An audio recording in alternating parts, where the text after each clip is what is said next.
Today's subject is financial accounting, and we have started chapter profit prior to incorporation. Now we will see problem number first. A limited company was incorporated on 1st July 2017. In order to purchase remaining business from the in order to purchase remaining business from 1st January 2017. आता A limited company जी आहे ही company incorporated कधी झाली आहे 1st जुलै 2017. Company जी आहे ही purchase केलेली आहे 1st जानेवारीला, पण तिला तिचं फॉर्मेशन, तिचं रजिस्ट्रेशन हे होईपर्यंत सर्टिफिकेट ऑफ इन्कॉर्पोरेशन मिळाल्याशिवाय कंपनीचं वर्किंग आपण स्टार्ट करू शकत नाही. त्यामुळे कंपनी परचेस केली ही 1st जानेवारीला, पण तिचं ॲक्चुअल वर्किंग कधी सुरू झालंय तर 1st जुलै 2017. ज्या डेटला ती इन्कॉर्पोरेटेड होईल त्या डेटपासून कंपनीचं ॲक्चुअल वर्किंग आणि ती कंपनी जी आहे ही स्टार्ट होते. आपल्याला ह्या दोन्ही डेट्स ज्या आहेत ह्या गरजेच्या आहेत, ह्या नेसेसरी आहेत, इम्पॉर्टंट आहेत. इन्कॉर्पोरेटेड डेट 1st जुलै 2017. The following particulars were available. आता काही ॲडजस्टमेंट्स इथे दिल्यात. Total sales for the year 2017, 2017साठीचा टोटल सेल्स जो आहे हा आपल्याला दिलेला आहे 90,000. Next is sales from 1st January to 31st May 2017. आता होल जो टोटल पूर्ण वर्षाचा जो टोटल सेल्स आहे हा 90,000 आहे. आणि सेकंड ॲडजस्टमेंटमध्ये sales from 1st January to 31st May तोपर्यंतचा सेल दिलेला आहे. 1 जानेवारीपासून 31 मे पर्यंतचा सेल दिला 30,000. आपण आधी फक्त हे ॲडजस्टमेंट काय आहेत ते बघूया, देन त्याचं जे वर्किंग आहे ते वन बाय वन आपण बघूया. Next, gross profit for the whole year. Gross profit दिलेला आहे. आता जो ग्रॉस प्रॉफिट आहे हा ग्रॉस प्रॉफिट आपण कशा प्रकारे डिवाइड करतो तर ग्रॉस प्रॉफिट हा सेल्स बेसिसवर डिस्ट्रीब्यूट केला जातो किंवा डिवाइड केला जातो. आणि जर प्रॉब्लेममध्ये सेल्सशी रिलेटेड इन्फॉर्मेशन दिलेली नसेल तर तो टाइम बेसिसवर बेसिसवरती तो जो आहे हा डिस्ट्रीब्यूट केला जातो. पण आत्ता इथे प्रॉब्लेममध्ये सेल्सची इन्फॉर्मेशन दिसते, म्हणजे आपण सेल्स रेशो इथे इझिली फाइंड आउट करू शकतो. सो जो ग्रॉस प्रॉफिट आहे हा सेल्स रेशोमध्ये डिस्ट्रीब्यूट केला जाईल. Next is total expenses for 2017. Total expenses दिलेत. आता ह्या टोटल एक्सपेन्सेसमध्ये काहीतरी इन्क्लूड आहे, बघूया. Including managing directors remuneration. तर मॅनेजिंग डायरेक्टरचं रेम्युनरेशन ह्यामध्ये इन्क्लूड आहे. जेव्हा त्यामध्ये असं काही मॅनेजिंग डायरेक्टरचं रेम्युनरेशन वगैरे इन्क्लूड केलं असेल, मग तेव्हा त्या टोटल एक्सपेन्सेसमधून जे इन्क्लूड झालंय रेम्युनरेशन ते आपण लेस करतो आणि जी अमाऊंट येते त्या 20,000 मधून 1,500 लेस करायचे. देन किती येतील 18,500, 18,500. मग ते आपल्याला डिव्हाइड करावे लागतील. Next, company's share capital 1 lakh दिलेलं आहे. Find out profit prior to incorporation and after incorporation and prepare profit and loss account. आता आपल्याला इथे profit prior to incorporation statement जे आहे बनवायचे, means prepare profit and loss account.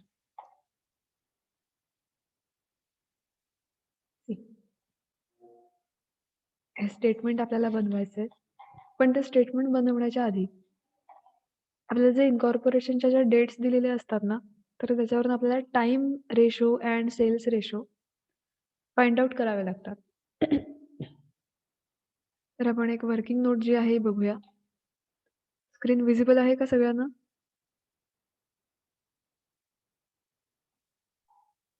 Yes, ma'am. See the working note. First, we will calculate the time ratio, and for this, see, business purchase झालेला आहे 1st जानेवारी 2017 ला. बघा इथे first जे sentence दिलंय, a limited company was incorporated 1st जुलै. Incorporation 1st जुलैला झालंय and purchase that business from 1st जानेवारी. तो बिझनेस परचेस केलाय कधी? तर 1st जानेवारीला परचेस केलाय. पण त्या बिझनेसचं ती कंपनी ती इन्कॉर्पोरेटेड झालीये 1st जुलैला. परचेस करून झाल्यानंतर त्याची जी प्रोसेस होती फॉर्मेशनची ही चालू होती आणि सर्टिफिकेट ऑफ इन्कॉर्पोरेशन किंवा ती इन्कॉर्पोरेट कधी होतीये? तर 1st जुलैला. So here 1st January 2017 to 30th June. 30th जून का? का तर 1st जुलैला तिचं इन्कॉर्पोरेशन झालंय. मग 1st जुलैच्या आधीची डेट कोणती? 1st जुलैच्या आधीची डेट कोणती?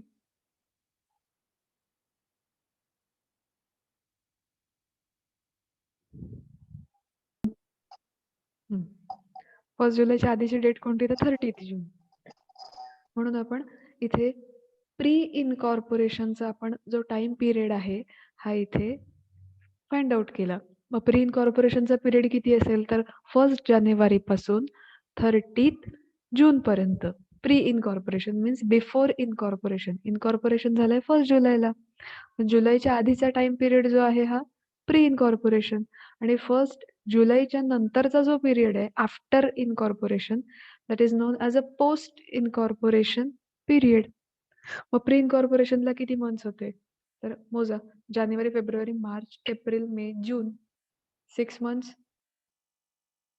6 मंथ्स प्री इन्कॉर्पोरेशन पिरियडसाठी आहेत आणि पोस्ट इन्कॉर्पोरेशनला किती येतात? आता जुलै 1st जुलैपासून 31st डिसेंबर पर्यंत मंथ्स आपल्याला कॅल्क्युलेट करायचे आहेत. So 1st July to 31st December 6 months. इथे आपण रेशो कसा कॅल्क्युलेट करणार? तर यांचं जे प्रपोर्शन आहे हे घ्यायचं आहे 6:6. So therefore time ratio is 1:1.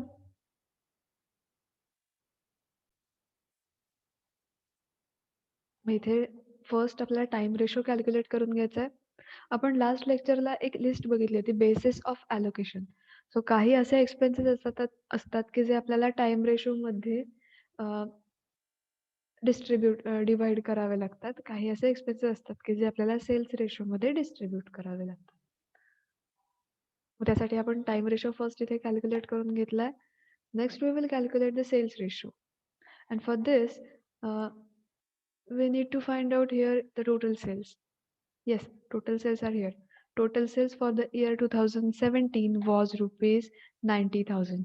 So here is the total sales. Total sales दिलेले आहेत पूर्ण वर्षासाठी 90,000 दिलेले आहेत. So first we will take total sales. आणि ह्या टोटल सेल्स मध्ये अजून काही इन्फॉर्मेशन दिली आहे. See sales from 1st January to 31st May 30,000. मग ह्या सेल्स मध्ये 1st जानेवारी ते 31st मे असे 30,000 सेल्स आहेत. So 90,000 minus 30,000 we will get 60,000. आता 1st जानेवारी टू 31st मे म्हणजेच त्या प्री इन्कॉर्पोरेशनचा जो टाइम पिरियड होता त्यातले काही मंथ्स याच्यात आहेत 1st जानेवारी पासून मे पर्यंत. ते 30,000 इथे दिसत आहेत आणि हे 30,000 जे आहेत हे टोटल सेल्स मधून आपण लेस केल्यावर अमाऊंट आपल्याला मिळणार आहे 60,000. मग ही 60,000 ची जी अमाऊंट आहे 60,000 ची जी अमाऊंट आहे ही पोस्ट इन्कॉर्पोरेशन पिरियड साठी दिली आपल्याला. आपण फाइंड आउट केली. So 60,000 sales from 1st July to 31st December. मग आधीची जेवढी अमाऊंट दिली होती जानेवारी ते मार्च जानेवारी 1st जानेवारी टू 31st मे पर्यंत 30,000 होते. So 30,000 is to 60,000. मग या दोन्ही अमाऊंटचा आपल्याला रेशो कॅल्क्युलेट करायचा आहे. So 30,000 is to 60,000 means 1:2.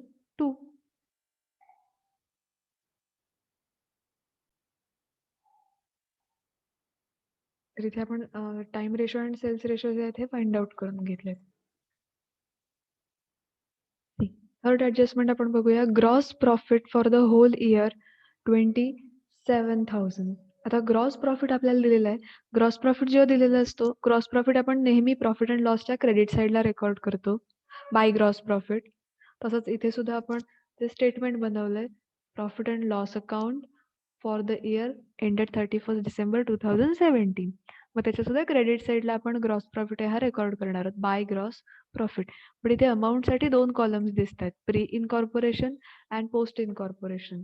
Gross प्रॉफिटची जेवढी अमाऊंट दिलेली आहे 27,000, ही 27,000 जी अमाऊंट आहे ही आपण सेल्सचा जो रेशो फाइंड आउट केलाय, सेल्स रेशो, ह्या रेशोमध्ये 1:2 या रेशोमध्ये डिवाइड करून pre incorporation and post incorporation अशी डिवाइड करणार आहोत.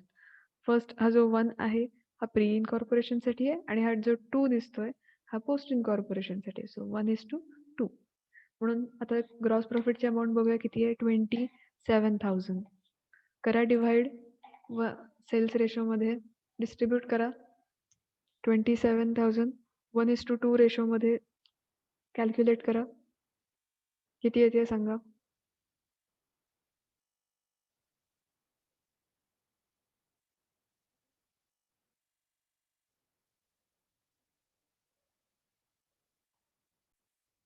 ठीक आहे, जे ग्रॉस प्रॉफिट दिलेलं आहे 27,000, 27,000 हे आपण सेल्स 18,000. रेशोमध्ये डिवाइड करणार आहोत. 1:2 या रेशोमध्ये आपल्याला डिवाइड करायचे. 9,000 is and 18,000. करेक्ट. प्री इनकॉर्पोरेशनसाठी 9,000 येतील आणि पोस्ट इनकॉर्पोरेशनसाठी 18,000 येतील. बिकॉज आपला सेल्स रेशो काय होता, तर 1:2 होता. सो इथे आपण सेल्स बेसवर घेतोय, दॅट्स वाय इथे मी ब्रॅकेटमध्ये इथे रेकॉर्ड करते. आता प्रॉब्लेम जेव्हा तुम्ही पेपरमध्ये सॉल्व्ह कराल तेव्हा हे प्रत्येक वेळेला लिहिण्याची तिथे गरज नाहीये. जरी इथे एखादा एक्स्ट्रा कॉलम वाढवून तिथे जर बेसेस असं घेतलं आणि इथे जे काही असेल सेल्स बेसवर घेतलंय, काही टाइम बेसवर असेल तर ते इथे लिहिलं तरी चालणार आहे. पण आता लक्षात येण्यासाठी म्हणून मी इथे घेते सेल्स बेसिस. नेक्स्ट बघूया प्रॉब्लेम मध्ये, टोटल एक्सपेन्सेस फॉर 2017. 2017 पूर्ण वर्षासाठी जे काही एक्सपेन्सेस इथे दिलेले आहेत, टोटल एक्सपेन्सेस फॉर 2017. टोटल एक्सपेन्सेसची अमाऊंट इथे दिसते आपल्याला 20,000 आहे. पण त्या टोटल एक्सपेन्सेसमध्ये काही एक्सपेन्सेस, काही रेम्युनरेशन जे आहे हे इन्क्लूड झालेलं आहे. मग ते काय आहे, इन्क्लुडिंग मॅनेजिंग डिरेक्टर्स रेम्युनरेशन. मग ह्या 20,000 मध्ये 1,000 हे 1,500 जे आहेत हे मॅनेजिंग डिरेक्टर्सचं रेम्युनरेशन आहे, जे की वेगळं दाखवायला हवं होतं, सेपरेट दाखवायला हवं होतं, बट ते टोटल एक्सपेन्सेसमध्ये इन्क्लूड झालेलं आहे. मग आत्ता आपण रेकॉर्ड करताना काय करायचं आहे, तर ते जे मॅनेजिंग डायरेक्टर्सचं रेम्युनरेशन आहे हे आपल्याला सेपरेट दाखवायचं आहे. त्यामुळे आपण इथे एक वर्किंग नोट करणार आहोत. बघा वर्किंग नोट विजिबल आहे का इथे सगळ्यांना, स्क्रीन दिसते. Yes, ma'am. इथे जी थर्ड वर्किंग नोट दिसते, टोटल एक्सपेन्सेस किती होते, तर 20,000 होते आणि या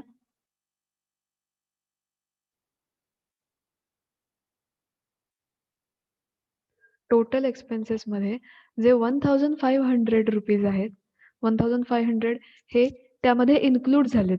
मग असे जे इन्क्लूड झालेले आहेत हे आपल्याला सेपरेट दाखवावे लागणार आहेत. दॅट्स वाय आपण हे 20,000 मधून 1,500 हे लेस करणार आहोत, मॅनेजिंग डिरेक्टरचं जे रेम्युनरेशन आहे ते.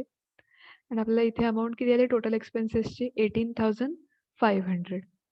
मग आता हे जे 18,500 आहेत हे आपण टोटल एक्सपेन्सेस आहेत आणि एक्सपेन्सेस आपण काय करतो, तर टाइम रेशोमध्ये डिवाइड करतो. मग एक्सपेन्सेस 18,500 जे आहेत हे टाइम रेशोमध्ये डिवाइड करायचे. टाइम रेशो आपण कॅल्क्युलेट केला होता 1:1. इथे आपण टाइम बेसिसवरती 18,500 जे आहेत हे डिस्ट्रीब्यूट करायचे. अमाऊंट किती येईल, तर 9,250 अँड 9,250. हे 18,500 कसे आले, तर आपण 20,000 मधून जे मॅनेजिंग डायरेक्टरचं रेम्युनरेशन होतं हे लेस केलंय, म्हणून इथे 18,500 आलेत. आणि हे 18,500 टाइम बेसिसमध्ये डिवाइड करायचे, डिस्ट्रीब्यूट करायचे, ॲलोकेट करायचे. आणि टाइम बेस काय आहे, तर 1:1. So 9,250 and 9,250. वर्किंग नोट कळली आहे का सगळ्यांना? Yes, ma'am. ओके. आता हे टोटल एक्सपेन्सेस. टोटल एक्सपेन्सेस आपण कुठे घेतो? प्रॉफिट अँड लॉस अकाउंट जेव्हा आपण प्रिपेअर करतो, तेव्हा डेबिट साइडला आपण एक्सपेन्सेस रेकॉर्ड करतो आणि क्रेडिट साइडला आपण जे इन्कम आपल्याला मिळणार आहे, ते आपण रेकॉर्ड करतो. मग हे टोटल एक्सपेन्सेसचं रेकॉर्डिंग कुठे होणार आहे? So it should be recorded on the debit side of profit and loss account. So to expenses pre इनकॉर्पोरेशनसाठी आपण जे कॅल्क्युलेट केलेत अँड पोस्ट इनकॉर्पोरेशनसाठीचे ते आपण इथे रेकॉर्ड करणार आहोत. See here 9,250 and post incorporation साठी 9,250.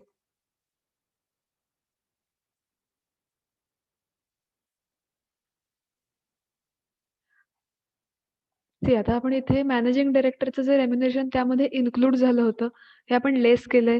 लेस केलंय म्हणजे काय? तर आपल्याला 1,500 ची अमाउंट इथे कमी झाली आहे, या 20,000 मधून. पण ही कमी झालेली अमाउंट आपल्याला शो करावी लागेल बिकॉज त्याचं ते रेम्युनरेशन आहे आणि ते पेड झालेलं आहे किंवा पेड करायचं आहे. त्यामुळे हे 1,500 चा इफेक्ट आपल्याला द्यायचा आहे आणि मॅनेजिंग डायरेक्टरचं जे रेम्युनरेशन आहे, पेमेंट आहे, हे आपण इथे प्रॉफिट अँड लॉसच्या डेबिट साइडला रेकॉर्ड करणार आहोत. आता मॅनेजिंग डायरेक्टरचं जे रेम्युनरेशन आहे, हे पोस्ट इनकॉर्पोरेशनला आपण रेकॉर्ड करतो. सो 1,500. जर तुम्ही बेसिस ऑफ ॲलोकेशन बघितलंत,